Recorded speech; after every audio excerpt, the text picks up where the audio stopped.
अंग्रेज़ों ने इस देश में बहुत सारे कानून बनाए थे डिवाइड एंड रूल करने के लिए, लूटने और बांटने के लिए, लेकिन कांग्रेस ने भी बहुत से कानून बनाए इस देश को डिवाइड एंड रूल करने के लिए और लूटने और बांटने के लिए।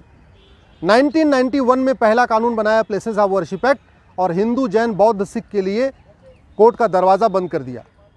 1992 में दूसरा कानून बनाया, इस देश को हिंदू और मुस्लिम में बांट दिया, अल्पसंख्यक बहुसंख्यक में बांट दिया। हिंदू लॉ हिंदू, जैन, बौद्ध, सिख पे लागू होता है, लेकिन हिंदू को मेजॉरिटी बना दिया, सिख, जैन, बौद्ध को माइनॉरिटी बना दिया। ये इसकी डिवाइड एंड रूल की पॉलिटिक्स थी। और तीसरा जो सबसे घटिया कानून बनाया कांग्रेस ने 1995 में, जिसको कहते हैं वक्फ एक्ट, जिसको मैंने सुप्रीम कोर्ट, हाई कोर्ट में चैलेंज किया है, और इसकी अगली सुनवाई भी सुप्रीम कोर्ट में होगी, क्योंकि इन्होंने हाई कोर्ट से ट्रांसफर पिटीशन फाइल कर दिया है कि मैटर अब हाई कोर्ट में नहीं बल्कि सुप्रीम कोर्ट में चलना चाहिए। वक्फ बोर्ड के सारे मेंबर मुस्लिम होते हैं। उसमें एक एमएलए है वो भी मुस्लिम, एक एमपी है वो भी मुस्लिम, एक उसमें एडवोकेट वो भी मुस्लिम, एक उसमें टाउन प्लानर वो भी मुस्लिम, एक उसमें आईएएस ऑफिसर वो भी मुस्लिम, एक उसमें जो स्कॉलर वो भी मुस्लिम, एक मुतवल्ली वो भी मुस्लिम।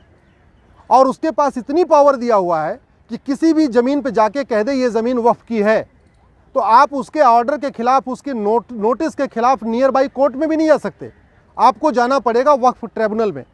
कहने का मतलब, अगर मेरठ में या मुजफ्फरनगर में किसी की ज़मीन पे वक्फ बोर्ड कह दे ये वक्फ की ज़मीन है, तो वो मेरठ की कोर्ट या मुजफ्फरनगर की कोर्ट में नहीं जा सकता, उसको जाना पड़ेगा लखनऊ, जो मेरठ और मुजफ्फरनगर से 700 किलोमीटर दूर है, और वहाँ जाके अपनी सफाई देनी पड़ेगी। और सफाई किसके सामने देना है? उसी ट्रिब्यूनल के सामने, उसी बोर्ड के सामने जिसने कहा ये ज़मीन वक्फ की है। तो वक्फ बोर्ड चोर हो गया, वही वक्फ बोर्ड दरोगा बन गया, वही वक्फ बोर्ड जज बन गया, वही वकील बन चुका है। ऐसा कानून हिंदुओं के लिए नहीं है, ऐसा कानून जैन के लिए नहीं है, ऐसा कानून बौद्ध के लिए नहीं है, ऐसा कानून यहूदियों के लिए नहीं है, ऐसा कानून पारसियों के लिए नहीं, किसी के लिए नहीं। केवल और केवल एक कम्युनिटी के लिए कानून बनाया कांग्रेस की सरकार ने 1995 में, वो है मुस्लिम्स के लिए।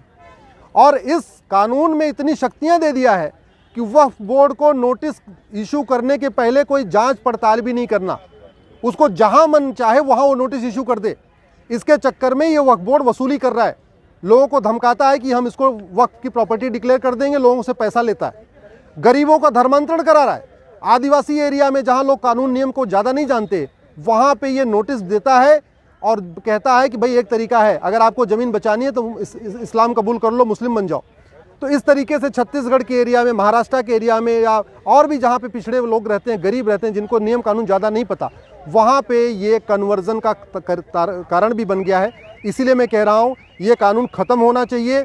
घटिया कानून बनाना सबसे बड़ा राष्ट्रद्रोह है, और घटिया कानूनों के खिलाफ चुप रहना भी सबसे बड़ा राष्ट्रद्रोह है। मैं इस देश के सांसदों से निवेदन करता हूं, विधायकों से निवेदन करता हूं, इस घटिया कानून के खिलाफ बोलिए।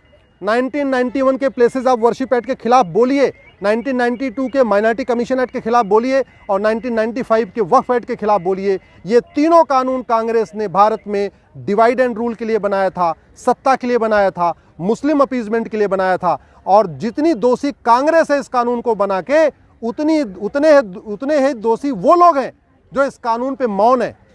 जो लोग इस कानून के खिलाफ चुप हैं, मैं उनको देशभक्त नहीं मानता। घटिया कानून बनाना देशद्रोह है, तो घटिया कानूनों पे चुप रहना भी देशद्रोह है। घटिया कानूनों के खिलाफ न बोलना भी देश से गद्दारी है। इसलिए मैं सबसे निवेदन करता हूं, इन तीनों कानूनों के खिलाफ बोलिए। इस देश में संविधान है, जो कानून होना चाहिए वो सबके लिए होना चाहिए। अगर वक्फ एक्ट जैसा कानून सबके लिए होता तो बात समझ में आती थी, लेकिन केवल मुस्लिम्स के लिए ऐसा कानून, बाकी किसी को ऐसा कानून नहीं। क्या हिंदू इस देश में दूसरे दर्जे के नागरिक हैं? क्या जैन इस देश में सेकंड क्लास सिटीजन है? क्या बौद्ध इस देश के सेकंड क्लास सिटीजन है? क्या इस देश के जो पारसी हैं, यहूदी हैं, वो सेकंड क्लास सिटीजन है? ये सब बराबर हैं। तो कानून सबके लिए एक होना चाहिए, कानून सबके अलग लिए कॉमन होना चाहिए। इस तरीके से मुस्लिम्स के लिए एक कानून अलग से, ये देश की एकता अखंडता के खिलाफ है, कॉन्स्टिट्यूशन के बेसिक स्ट्रक्चर के खिलाफ है। इसलिए इस कानून को मैंने चैलेंज किया है। मैं सबसे निवेदन करता हूँ, इस कानून के खिलाफ बोलिए, सोशल मीडिया में बोलिए, पब्लिकली बोलिए, सड़क पे उतरिए, सांसदों का घेराव करिए, अपने विधायकों का घेराव करिए, क्योंकि ये समाधान सड़क, संसद, सुप्रीम कोर्ट से ही होगा। आप अगर सांसद नहीं हैं, सुप्रीम कोर्ट नहीं आ सकते हैं, तो कम से कम सड़क पे उतरिए, इस कानून, इन तीनों कानूनों के खिलाफ बोलिए। 1991 का प्लेसेस ऑफ वर्शिप एक्ट, 1992 का माइनॉरिटी कमीशन एक्ट और 1995 का वक्फ एक्ट, इन तीनों कानूनों को ख़त्म करने के खिलाफ आवाज़ उठाइए। जय हिंद, जय भारत।